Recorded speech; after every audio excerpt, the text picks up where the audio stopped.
by a cousin's house. It's good seeing you. Had a great visit with my cousin and her 3 adorable girls. Got to see Seattle.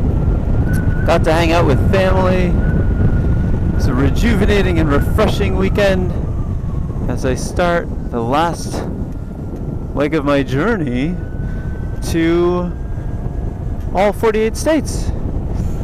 After today, I will have ridden in all the lower 48 states. Be the first one. Hopefully more will come after. It's taken a couple summers of riding to do it, but man, has it been a blast.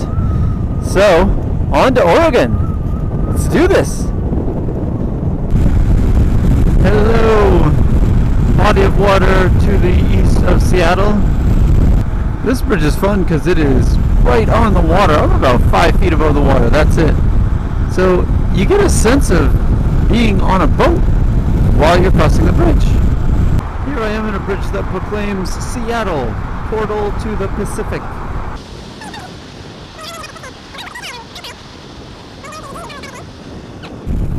In Pittsburgh, every single direction in which you approach Pittsburgh, you get that. It opens up. And here's the corner right here. This is it. Boom. Hello, Seattle. It is 7:36 a.m. Temperatures in the 60s. 64 degrees, exactly. Thank you, Inshaw's Acura, for the temperature reading. And cruising right down I-5. This is the road I'll be on for the next week and a half. I had hoped that I could have taken this ride on the Pacific Coastal Highway because I heard it is beautiful, especially in Oregon. However, ain't nobody got time for that. I got off on time at 7 a.m. today, so that was good, and making good progress. So on to Olympia, Washington, where my first charge is. First stop of the day, Olympia, Washington, trying to charge up with 2 plugs. Normally I can get a lot of power, but right now I'm only getting about 3.4 kilowatts out of both at the same time. Not sure why, so we're going to move on to somewhere else. In Olympia, Washington, the city has put in dual charge point stations. However, they are limited to 6.6 kilowatts, so even plugging in both at the same time, I can only get 6.6 kilowatts of power out of them, which is less than the 9 I had expected to get. Additionally, it costs $1, and so what I've needed to do is I've needed to use my charge point cards several times to start and restart them just to figure out how much power I can get. So I've probably spent about $7, $1 each time I plugged and unplugged it in order to get this slow charge. So that's pretty frustrating, but hopefully the rest of the day will go a little smoother. Time for breakfast. Olympia, Washington. Thanks for the charge. It's a bit chilly. It is now 9:26 a.m. Merging onto I-5 once again, and it's about 64 degrees out. Alright, get a little sprinkle here in Washington State. I've had to pull over the side of the road because I did not have my rain pants on yet. Just pull over for a minute, and now I am waterproof. Got the rain pants on, and now my supercharger is waterproof. And moving on to the next stop, which I believe is Kelso, Washington. Just 20 more miles to go. It's 65 degrees at 10:10 a.m. Making good time. Had a nice little sit and charge my phone in the science building at Lower Columbia College. I guess I look kind of like a college student, so no one asked me any questions. Here we go. Been charging away the whole time. Starting to drizzle a little. Lower Columbia College Health and Science Building. Good call on installing dual charge point chargers. It is now 11:36. I only had a snack for breakfast, so eating a cafe yum should be good. Alright, ciao. I'm in Vancouver, Washington State. South Washington State, Vancouver. It's 12:20 p.m. and I'm just about to cross into Oregon.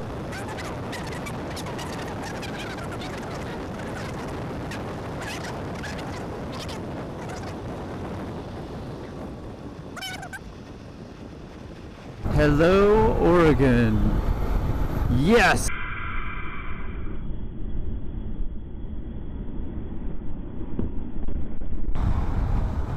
Awesome. And I've done it. I've ridden through all the lower 48 states on an electric motorcycle. Wow. What an incredible journey. What an incredible, smooth, yet powerful journey it has been on my electric motorcycle. This is awesome. Oh,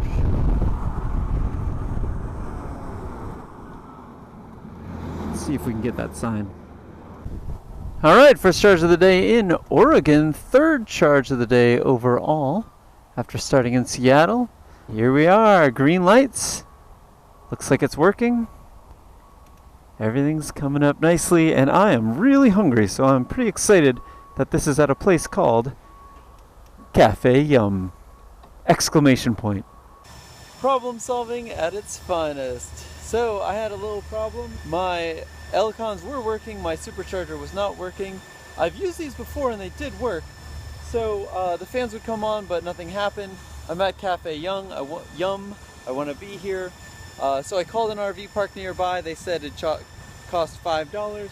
This one is free and there's food. So what I did was, I'm charging using two different plugs. I just switched them and then it worked. I have no idea why, but sometimes that's how it goes. Thank you, Schneider Electric. Thank you, Cafe Yum. Let's eat. Thank you, Cafe Yum in Wilsonville, Oregon. Once again, I got caught in a little sun shower on the side of the road, putting on my rain pants. Didn't get very wet, but got a little bit wet. So now I'm gonna stay dry. But this is part of the adventure. Thank you, Bridge, for keeping me dry as I get ready to continue my journey. I am so close to my next charging spot. I hope it's dry there. And now I gotta merge back on, which is always exciting. Oh, look at all the cars. All right. And we're off.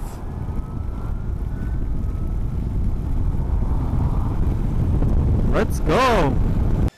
At Knox Butte RV Park near Albany, Oregon, I am charging up at 11 kilowatts. This is faster than I have been before because now I finally figured out the best way to do it. 1, supercharger in the 50 amp. That's about 9 kilowatts. 2, the onboard charger in the 30 amp, which is the purple one right in the middle. And 3, one of my L-cons in the 110 volt regular outlet. That's another kilowatt. So 11 kilowatts. Should be out of here in about 20 minutes. It is 3:07 and it's going well. While the sound of the fans on the supercharger are generally annoying, they're really handy because they let me know when it stops working. So seconds ago, I just heard the fans power down and I just thought, oh boy, am I going to be stuck here for a while?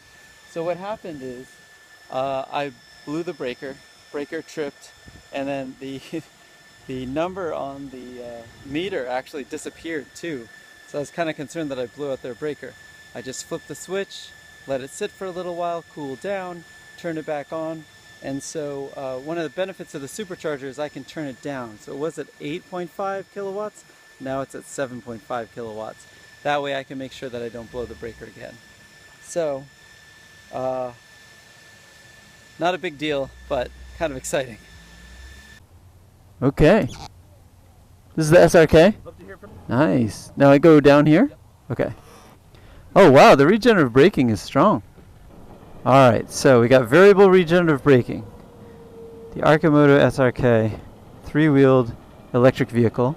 It's nice that you can control the regen, and it's strong enough where you don't need to use the foot brake.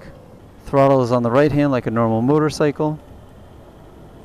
You don't need a helmet. I'm wearing one just because that's where my camera is. It's got good acceleration. Good handling. It is. You do sit up a little bit, so the handling will sway a bit if you're making a tight turn. That was literally all regen. And it has forward and reverse. Feels very stable. Alright, we're on I-5 in an Arcimoto SRK. And take this corner. Use a little regenerative braking. Motor kind of hits.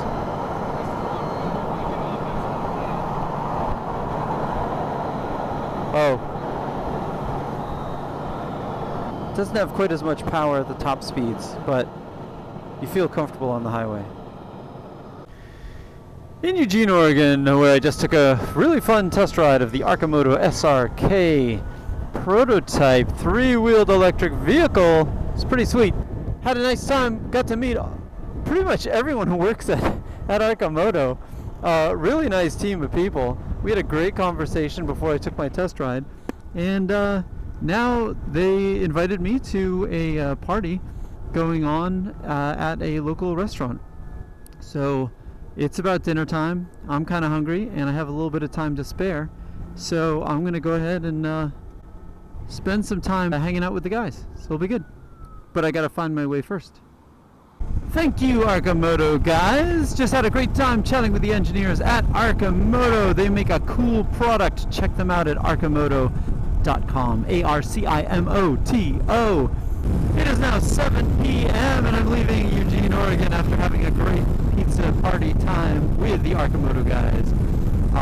The temperature in the shade is about 65. Temperature in the sun feels like it's about 70, so it's cool yet warm. Welcome to Southern Oregon, where the flat northern section turns into rolling hill / mountains.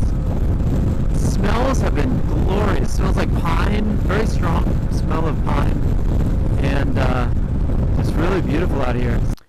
Thank you, Best Western Plus. In Southern Oregon, south of Albany but north of Medford. Don't really know where I am right now. Alright, on my way to the Seven Feathers truck stop. Gotta get there. Well, these are going to be the last beautiful sights that I'm going to get to see. Nice rolling hills in Southern Oregon. It is currently 9:11 p.m. and there's all this light. Look at that. That's impressive. Beautiful hills. When I'm not behind trucks, it smells nice. Or when I'm not behind a Harley. Harleys really have some odor, if you know what I mean. You should take a bath. Definitely staying out later tonight than I had anticipated. Made it to the Seven Feathers truck stop. There's a huge truck right there. I am charging my electric motorcycle using an AeroVironment Level 2 charger. These are often found at Nissan dealerships. I have been unsuccessful at using them with a supercharger at Nissan dealerships, but this one works, thank goodness, because it would have been a long stay if it hadn't worked. So it's gonna be kind of a long stay anyway. It is now 9:50 p.m. I'm gonna get out of here in about 45 minutes. 10:30 I'm gonna leave. I'm gonna arrive at like 11:30. Man, I'm gonna get in super late tonight. So that's kind of a bummer, but at least I'm going to see my family tomorrow, so that'll be good. People want to know what I do while I'm charging? Well, right now it is 10:25 p.m. and I'm at the Seven Feathers Resort. I'm at the Seven Feathers truck stop, and I'm at the EV charging station. It is charging up my motorcycle. What I'm actually doing is sitting on the ground with my back to a pole so I can be relaxed watching numbers. And I'm watching these numbers, and as soon as they go down to like 5, then it is no longer worthwhile for me to stay here and charge. But basically I'm just kind of sitting here waiting to go. It would be nice if there was some way for the supercharger or the bike to notify me and say, hey, the charge has begun to drop. You can go, but right now we don't have that, so I gotta sit here. So right now it's charging at a pretty good rate. 7 kilowatts is good. Next stop is going to be an airport, and then I should only have to be there for a few minutes, and then I've got to get this hotel and fall asleep. Peace. It's a perfectly clear, brisk night at 10:40 p.m. on the way to Medford Airport in Oregon. It's about 60 degrees or upper 50s, and this road is going up a mountain. Medford Rogue Valley Airport has a bunch of solar panels, and apparently they have some charging stations. See any signs for electric car charging stations? Not yet. Okay. I'm gonna have to find those. It's midnight. I'm charging up at 6.6 kilowatts. Not as fast as I'd like to be, but it's okay because it's solar powered. So, I'm at the airport. I'm not gonna go on a flight. I'm just charging up. I'm 20 miles from my hotel. It's midnight. So I gotta charge up for like 20 minutes and then ride for 20 minutes. So I'll get at the hotel probably around 1 a.m. and I started at 7 a.m. this morning. So that's how it goes. It's full of adventure if you want to make any sort of real distance. But that's alright. Tomorrow will be a much shorter day. It's about 12:50 a.m. and I am just about to take the exit off of I-5 to Ashland, Oregon, where my hotel room awaits. Quick note, because there was a little bit of excitement after my last leg. Made it to the Cedarwood Motel in Ashland. It's kind of a dive. Slight smell in the room, but not too bad. But anyway, this is the very first time when I talked to the guy at the desk and about plugging in, and he wouldn't let me plug into one place because he was like, oh, it's connected to all the lights and it'll blow the circuit. And I was like, that's weird. It won't blow the circuit, but he wouldn't listen. So he was like, no. So I said, well, I can bring it inside, and I can plug it in inside the lobby, like I have like a dozen times before. He said, no, bring it inside? No, that's crazy. And he's like, no. And I said, well, look, I'm stuck here. So where am I going to plug it in? Because I need to be able to plug it in. There are no rooms on the first floor. So eventually he was just like, you just can't plug it in. And I was like, wow, that's the very first time ever in dozens of hotel stays that someone has said, you just can't plug it in. So I went to park it. I poked around a little bit, and sure enough, there's another plug. So I just plugged it in somewhere else. And so it's charging up. Should be fine in the morning. But it was odd to have someone who was so dead set on not making the customer happy. Anyway, hopefully it'll be all set for tomorrow, and then I'll be ready to go. Hopefully.